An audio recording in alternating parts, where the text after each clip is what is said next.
numbers, most European countries are in a recession, which was not the case last year or 2 years ago or whatever, where you want to start counting. It doesn't matter whether it happened over a year or 6 months. It is happening. We're inside this process of, wait a minute, what is going on?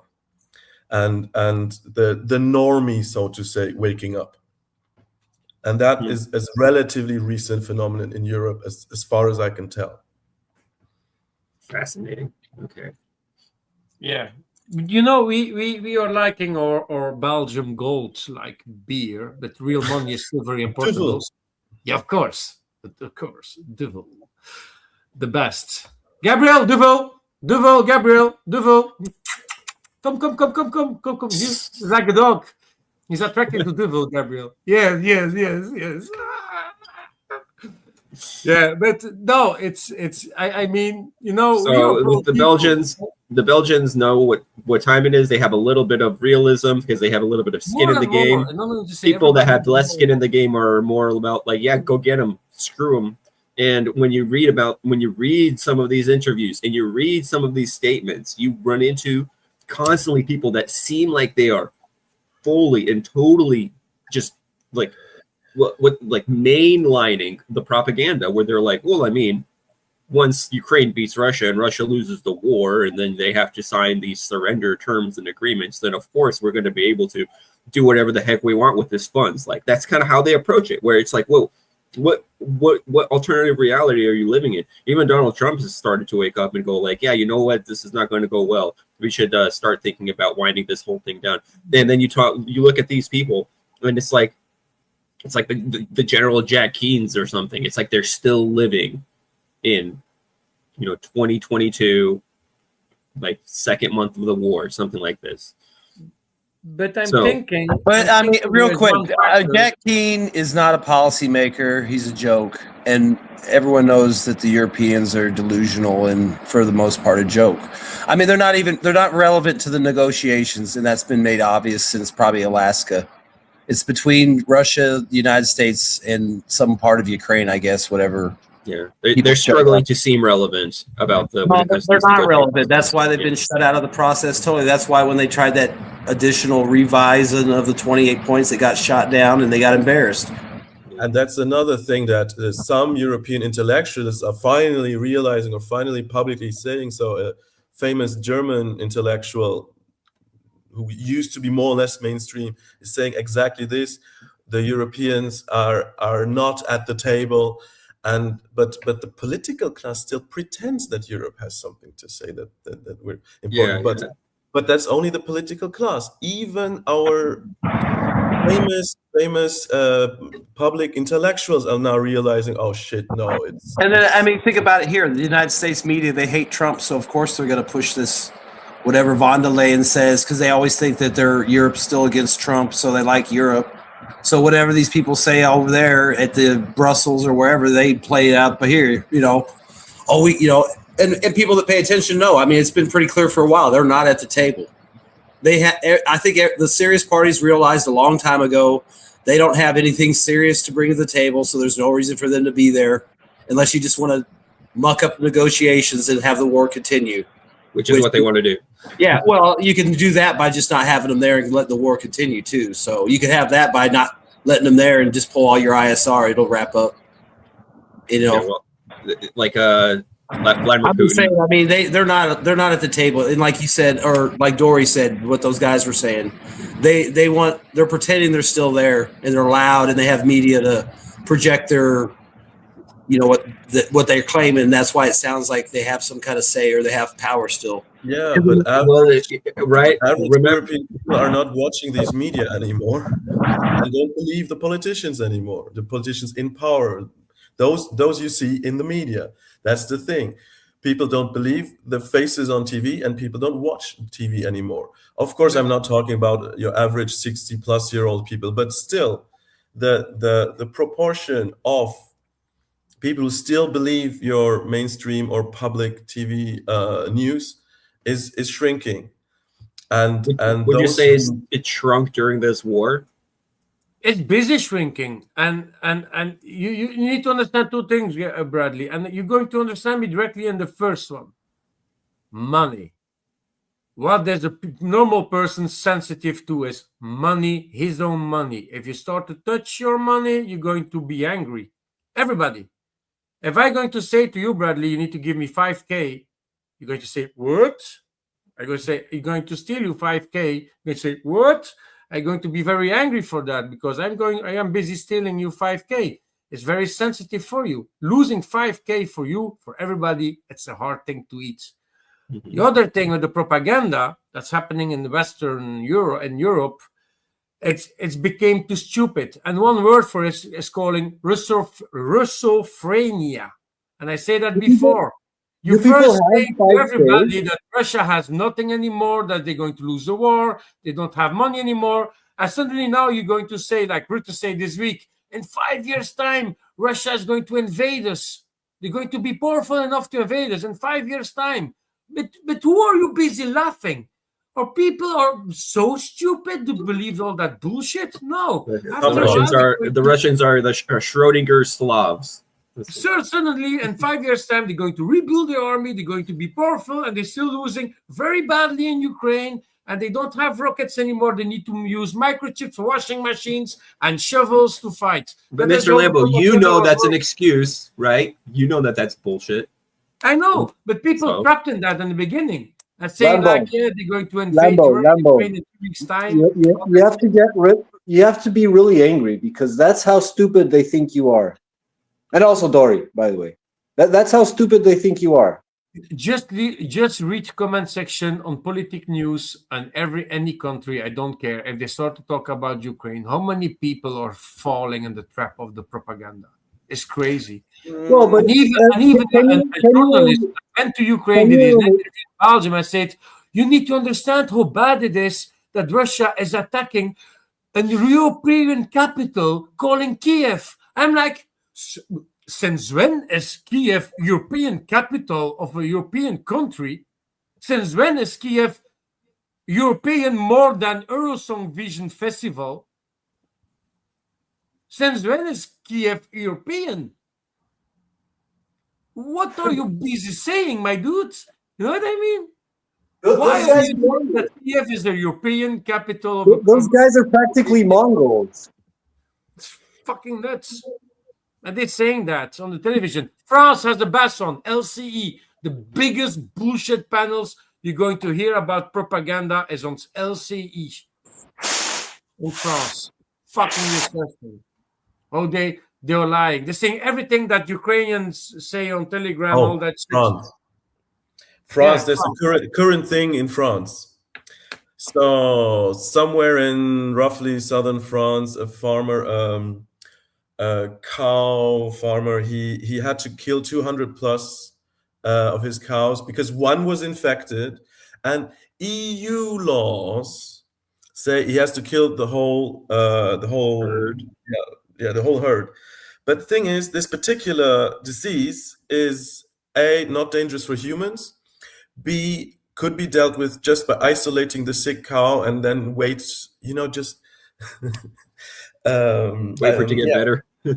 I mean, quarantine, like you said, you separate the sick cow. Yes, quarantine. That's the word I was looking for. The thing is now, a whole movement started so the farmer refused. Then they had to send police. Then there was a movement, protesters trying to block the police from getting in. Then they sent more police, Lambo, the CRS, which are not normal police. Like the police. Riot gear guys and so on. Yeah. And I'm not 100% sure, but I think in the end now the poor cattle got killed, and the poor farmer has to start from zero. He will get money, but money does not replace his living animals he's been caring for years and so on.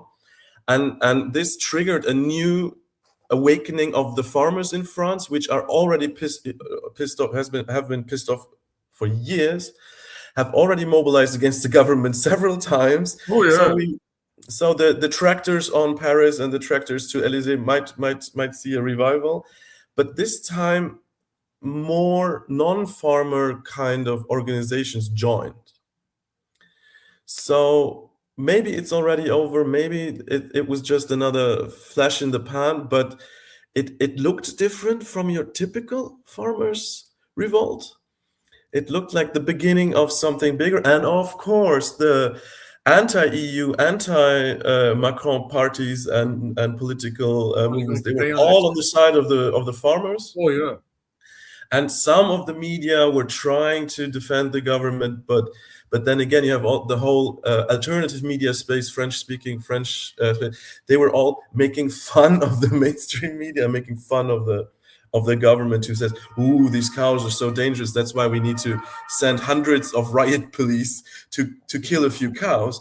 But at the same time, in dangerous areas around Paris, where you have basically drug dealers controlling the areas, you can't send these same riot police. No, they're afraid to go inside. These double standards are slowly making people crazy in France and in other places too. And there is the thing with these farmers in France, and I tried to say that to RL, but they didn't want to understand that one.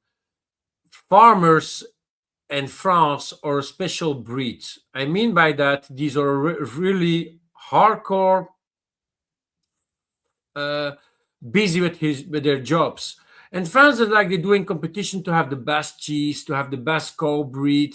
They are also patriotic to their job. What do we call that? They are like really, these are proud boys, and these are not big farmers. These are like say 200 cows is like already a big almost a big farmer in Belgium, and in France it's actually pretty small.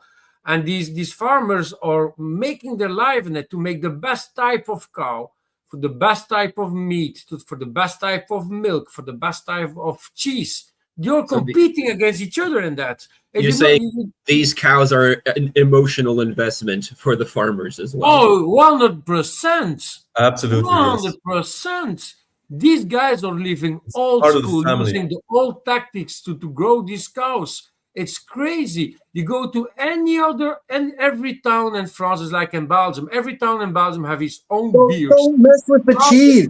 Whatever you do, don't mess with the cheese. No, I mean, I've had cows, so I understand that cows are a very intelligent animal and how cow can be like part of the family. But I'd never had 200 cows, and I can't imagine taking that kind of care, that kind of extreme care of 200 cows. 200 or 150 or whatever. If one is sick, you don't kill the whole herd. Well, that goes without saying. Can you declare them as like emotional support pets so that you don't have to kill them? It's not US. I don't know, man. Cows are pretty damn smart. Think about have you ever seen a cow? It's a massive ass head. That's a huge amount of brain matter that fits into that thing. Like I don't know what all that brain matter is doing, but those are some smart animals, I guarantee it. And it says, it's like 3 or 4 heads, and when you open the head up, the brain is like this size. It's like bigger than a human brain. Yeah. So they should be smarter than us, right? In a sense. No. Because it's an issue of neural density. Like that's why you have tiny birds. They're super smart. Like the crow has a brain the size of a walnut, smaller than a walnut. It's like a hazelnut, the crow, but it's super smart because the neural density is different. And you also have the issue of the body to brain ratio, which is another thing to consider. Like the ant, for example, it has the largest body to brain ratio, and the ants are extremely smart. They can recognize themselves in the mirror. They can see themselves and recognize. That's pretty crazy. Yeah. I don't know, dude. I'm just saying, as I've just from personal experience, there's a wide variety, there's a wide variation in behavior of cows, and there are sometimes cows are really, really smart, like really emotionally in tune. Like for example, being able to understand that you are feeling it's like some kind of deep emotional trauma, even if other people can't tell. Cows can do certain things like that. They just don't want you to eat them. That's why they cry and shit. They want you to get all sad, not eat them. No, I don't know. Or like, for example, my sibling is a saxophonist. So if when he would take his saxophone out, there was one cow that was like, oh my God, it's the saxophone. It would stop whatever it was doing, come on over, and then just observe the saxophone like constantly from every angle. It would like walk around and try to get at it from this angle, walk around, try to get at it from this. Like, what the hell is this thing? So I mean, there's a lot of the cow would stop its work on calculus and go. Yeah, right. The cow would stop mid chewing. It was just like. Yeah, but I can give you more information about that disease that this cow had. It's called LSD. It's not the drugs. It's not LSD, the drugs. It's calling lumpy skin disease. It's a highly contagious bovine disease which transmitted mainly by fly bites. The symptoms are fever, mucal discharge, and nodules on the skin. So mainly non-fatal. It's non-fatal, but it can badly affect milk production, and the cows are unusable because of that.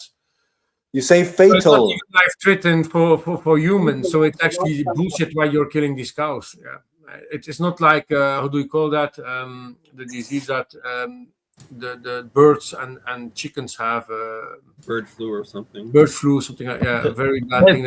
Mad cow disease. The argument of the EU rule is if you don't treat this harshly, if you don't kill all the whole herd, then later down between two European countries, let's say Italy wouldn't trust any imports from France anymore if they didn't do it. That's the official argument. But for that disease is the point is, it's not a medical or scientific argument.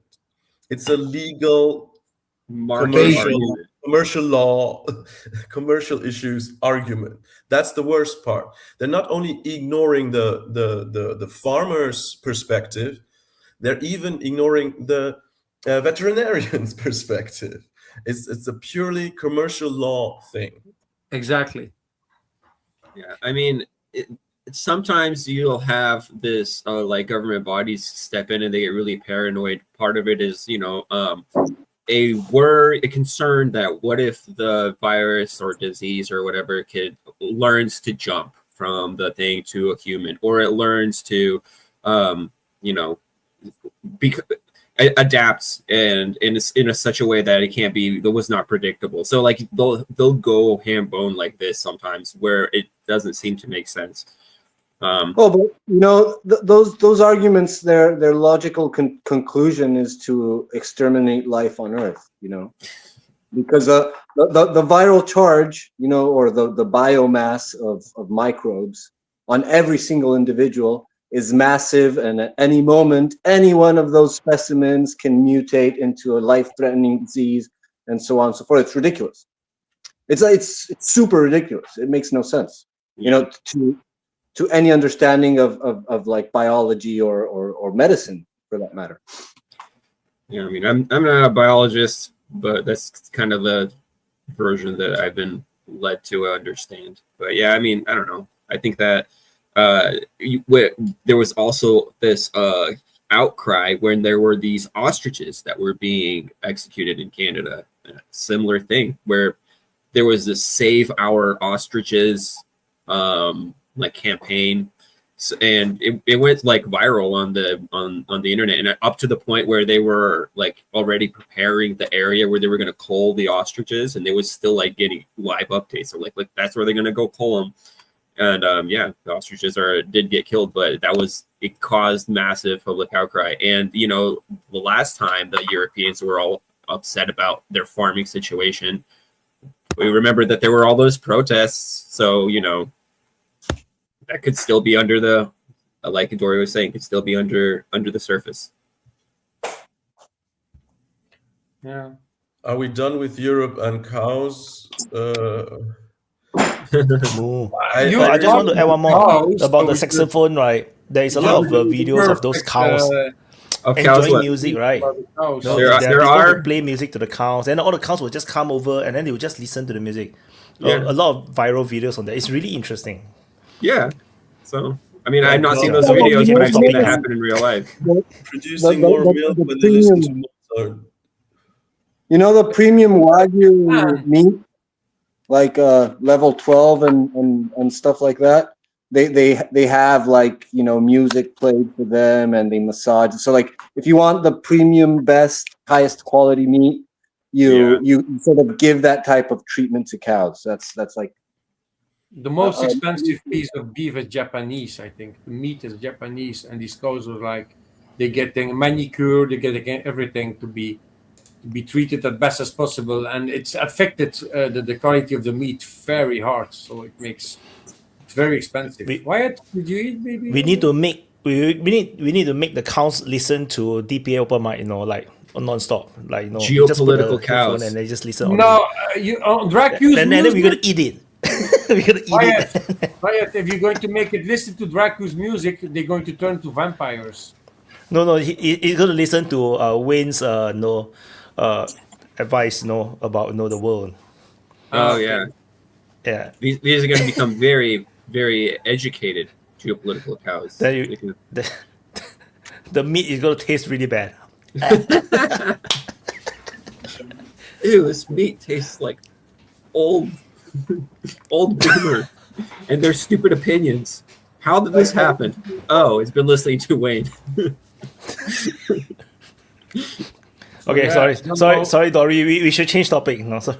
Yeah, I wanted to ask you, Wyatt, about Thailand and Cambodia. What exactly is going on, and how is it even possible that within ASEAN you have this nonsense going on? What are the other ASEAN members saying? Are they just keeping quiet, or are they trying to do anything? What's going on? Usually, Myanmar is the problem child, not Thailand and Cambodia. So most of the countries are keeping quiet. Malaysia is trying to return to do peace negotiation to bring them together, but I don't think it's going to work because I think Thailand has had enough, and then they're really going to go for it. But I feel they're a bit half. Like I think the solution to the war, like they don't have a clear political solution to this war. So I think it's going to be like a very ill-fated war for Thailand.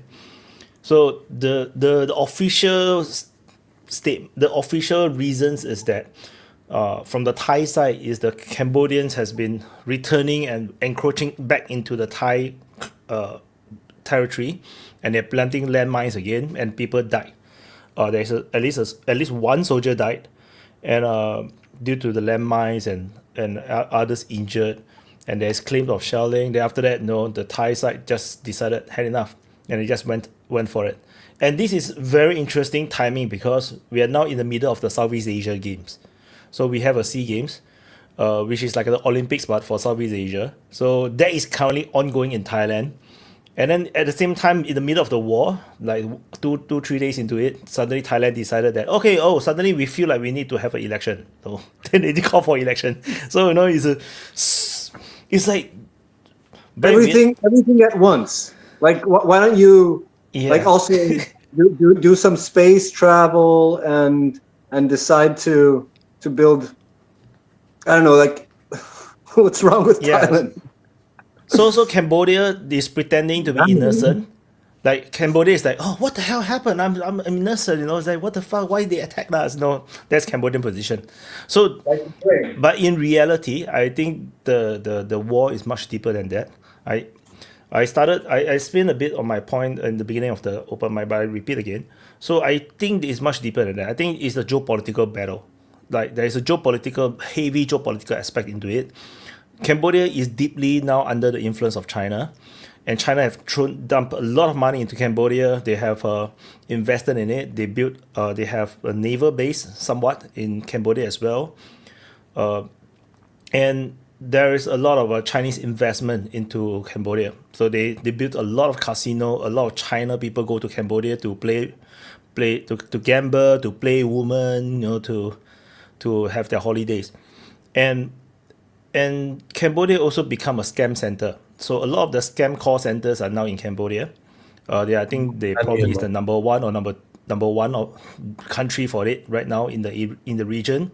The other one is like northern Thailand, near to the border with Myanmar and inside of Myanmar. But Myanmar is a different thing because it's a civil war. So the government in Myanmar don't really have full control over the country, and these are border regions which the government don't have control. So but then and the Thai actually recently, a month, I think half a year to 1 year ago, they just attacked one of the Myanmar scam centers, and then a lot of they rescue their own Thai citizens and this kind of thing. So that was another big drama. So, but the Cambodian one seems to be government sanctioned. So from I don't know, I talked to who or watched something. So the understanding is that a lot of the scam centers, the Cambodians who work there are actually using it as full employment. Like they voluntarily work in it because they can earn 1 year's salary in 1 month. So it's very good money for them. But then scams, you need people who can speak your language and your accent. So a lot of people actually got kidnapped from overseas, and then they are slave workers in these kind of scam centers. So for example, even China citizens got scammed. Like there is a very famous news where the girlfriend or boyfriend traveled to Cambodia for holidays, then the girl disappeared and the guy got kidnapped, and then he became a slave, and then I think he got rescued. One of them got rescued. There's another story that one died. There's a lot of people who answer jobs, in Thailand or Cambodia, they just disappeared. So this scam issue is another problem. But the Cambodians have a lot of this. Call center scams is famous. Serious business. If you speak to the Vietnamese, there are Vietnamese people who say the same thing as well. They say that there are scam centers called in Cambodia calling Vietnamese people. So the Vietnamese are very pissed off, but they cannot do anything about it. Someone in the chat say that I'm making up tales. It's true. Just go and research. So you're talking about internet. You Google. Talk to AI. The scam center is a big issue for all the Asian countries. So only Taiwan, only ROC, they have hundreds of citizens who disappeared on a Thailand holiday or something, and then most of them end up in Myanmar or possibly Cambodian scam centers. The scam centers is a big issue. Whether they are sanctioned or not, whether they started out harmless and became more criminal, that's a different story. But it is a huge issue. We're talking about billions of dollars per year. And interestingly, the Chinese government is also super pissed off at these places. And in September, October, I forgot. A few months ago, one of these families running scam centers in Myanmar was caught by the Chinese police, secret police, whatever, sent to mainland China, tried in court, few death sentences, and the others got life imprisonment or huge sentences. That's good. So even China is pissed off at this. So David King don't even know how to use the internet. Don't be lazy. You can just Google. But this full of this news. One more thing. I was thinking it was an only Indian thing, really. I'm still scrolling. There's endless amount of this. Pig butchering scams. You're going to find results if you search for pig butchering scam. Yeah, pig butchering is one of those slang expressions, but it's bigger than that. It's several countries, so it's not only Cambodia and Myanmar. There's other countries. The focus is in Thailand. Yeah, the set is there is all these scams all around the place, but the focus a lot is in the Myanmar, bordering Thailand, and then northern Thailand maybe some. There are some is inside of Thailand, and then Cambodia is one of them. These are the main hotspots. So at least for the region, and Laos, yes, and Laos, because Laos is also under Chinese influence right now. Laos is going to be the next Cambodia. So one more thing. What about internal Thai politics? There's something weird going on there too. Yes. But I think because I think generally it's still more or less always the same historical thing. You have the rural people supporting one side, one political faction, and then you have the city folks supporting the other side. So if you go to a general election, the rural supported, which is the red shirts. Traditionally, they are the red shirts. The red shirts are the rural people. They will support the political party will win, and then there will be a revolt, and then the military will come in, and then they will install the yellow shirt, which is the city folks leaders, and then after that you have this so then you have an election, and then the red shirt one will come back. The military will coup them, and then the yellow shirt will come back. It's like this is a cycle in Thailand, generally speaking. So we have more or less the same thing right now. So the female prime minister in Thailand that just got removed, that is the red shirt leader. So now there's election again. So like maybe it's going to be the red shirt one again. But the main thing is that the military is the one that is now having the power since the past 10 years, because of the last military coup was very effective. So the military still have the main power, and I think they wanted a war right now, I guess, maybe. I'm not sure. So there is definitely some of these political issues in Thailand. Yeah, that is currently murking the waters as well. And the main problem with the war is that there is no political solution to the conflict. You cannot start a war with no political solution.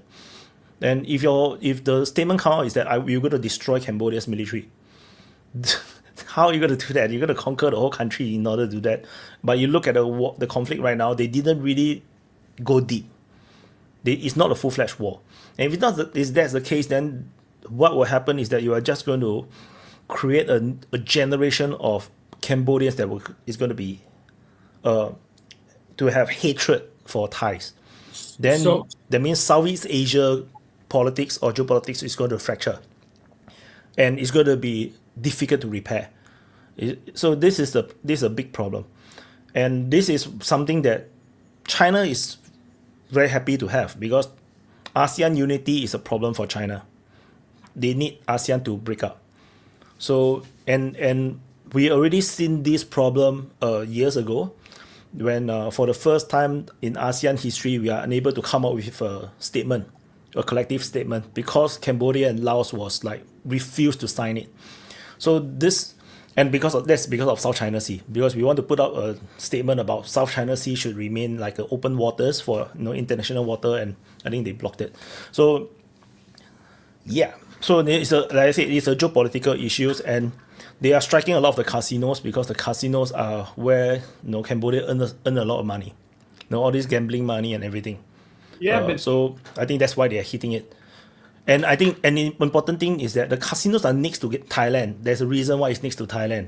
It's to draw Thai tourists in.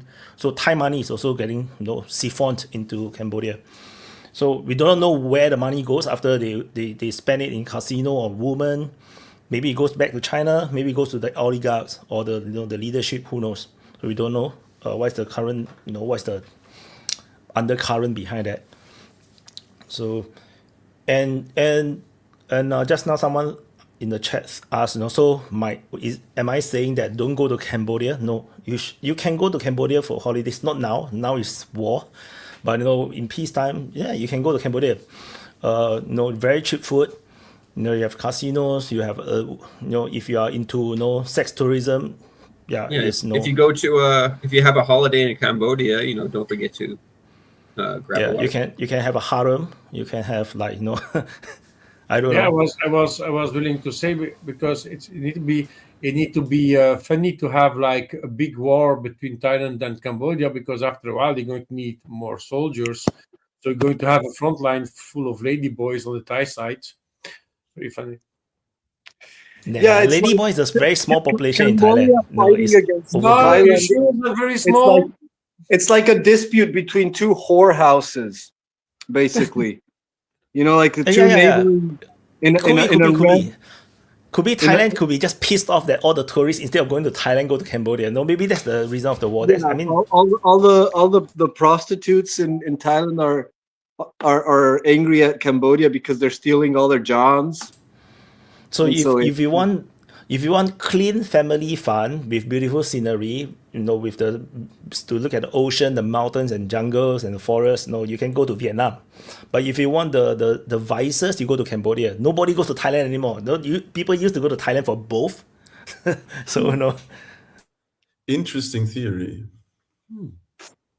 But the thing is, Thailand is suffering economically. The tourism number has not recovered since COVID. So they increase. Of course, there has a rebound, but it never reached the height before COVID, if I'm not wrong. Yeah, but that is because the woke, Wyatt. Because during the COVID, a lot of lady boys started to grow in Europe and United States. You don't need to go to Thailand anymore to see them. It's due to inflation.